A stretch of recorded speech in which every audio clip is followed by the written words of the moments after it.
Television പ്രേക്ഷകർക്കിടയിൽ ഏറ്റവും അധികം തരംഗമായി മാറിയ പരമ്പരയായിരുന്നു ഉപ്പും മുളകും.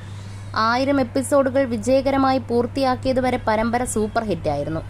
എന്നാൽ പിന്നാലെ പല വിവാദങ്ങളും ഉയർന്നു വന്നു. ഇപ്പോൾ 2000 എപ്പിസോഡുകളും മറികടന്ന് മുന്നോട്ട് പോവുകയാണ്. ഇതിനിടയിൽ വിവാദങ്ങളും വിമർശനങ്ങളും കേസുമൊക്കെ വന്ന് ഉപ്പുമുളകും വിവാദത്തിൽ നിറഞ്ഞു. ഏറ്റവും ഒടുവിൽ പരമ്പരയിലെ പ്രധാന കഥാപാത്രങ്ങളെ അവതരിപ്പിക്കുന്ന താരങ്ങൾക്കിടയിലാണ് പ്രശ്നമുണ്ടായത്. നടൻ ബിജു സോപാനത്തിനും SP ശ്രീകുമാറിനുമെതിരെ നായിക നടി പരാതി നൽകിയത് വലിയ വിവാദങ്ങൾക്ക് കാരണമായി. ഈ കേസ് നടന്നുകൊണ്ടിരിക്കുകയാണ്. ഇതിനിടയിൽ പരമ്പരയുടെ എഴുത്തുകാരനായ സുരേഷ് ബാബു ഇതിനെക്കുറിച്ച് സംസാരിച്ച കാര്യങ്ങളാണ് ശ്രദ്ധേയമാകുന്നത്. കഴിഞ്ഞ 8-9 വർഷമായി ഉപ്പുമുളകിനും വേണ്ടി കഥ എഴുതുന്ന ആളാണ് താനെന്ന് സുരേഷ് ബാബു പറയുന്നത്. കണ്ണൻ എന്നാണ് എല്ലാവരും തന്നെ വിളിക്കുന്നത്.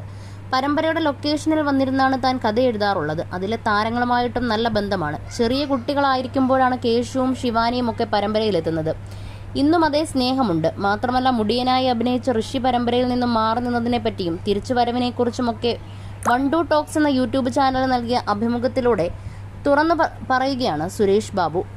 മുടിയനുമായി പേഴ്സണലി ബന്ധമുണ്ട്. ഇപ്പോഴും വല്ലപ്പോഴുമൊക്കെ അവൻ വിളിക്കാറുണ്ട്. കണ്ണൻ മാമ എന്ന് തന്നെയാണ് അവനും എന്നെ വിളിച്ചിരുന്നത്.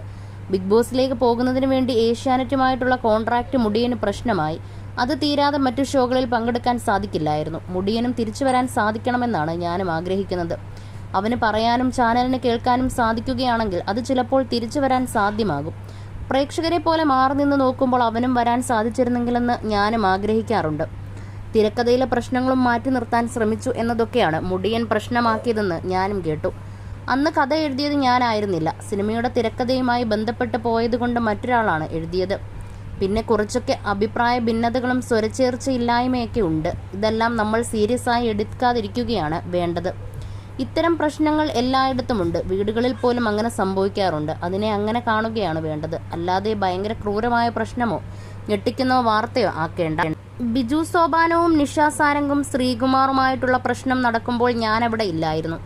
ആരാ തെറ്റുകാർ എന്നെനിക്കറിയില്ല. അവർ സെറ്റിലേക്ക് വരാത്തതും വരുന്നതുമൊക്കെ തീരുമാനിക്കേണ്ടത് അവരും ചാനലുമാണ്. ലോങ് ഫ്രണ്ട്ഷിപ്പാണ് അവർക്കിടയിൽ ഉണ്ടായിരുന്നത്. അടുത്ത സുഹൃത്തുക്കളായിരുന്നു അവരൊക്കെ. ആ വിഷയം കേസായി നിൽക്കുന്ന സമയത്ത് ചോദിച്ച് കൂടുതൽ പ്രശ്നമുണ്ടാക്കാനോ മറ്റൊന്നിനും ഞാൻ തയ്യാറുമല്ല. സന്തോഷകരമായ കാര്യങ്ങളാണ് ഞാൻ സംസാരിക്കുന്നതെന്നും സുരേഷ് ബാബു പറയുന്നു.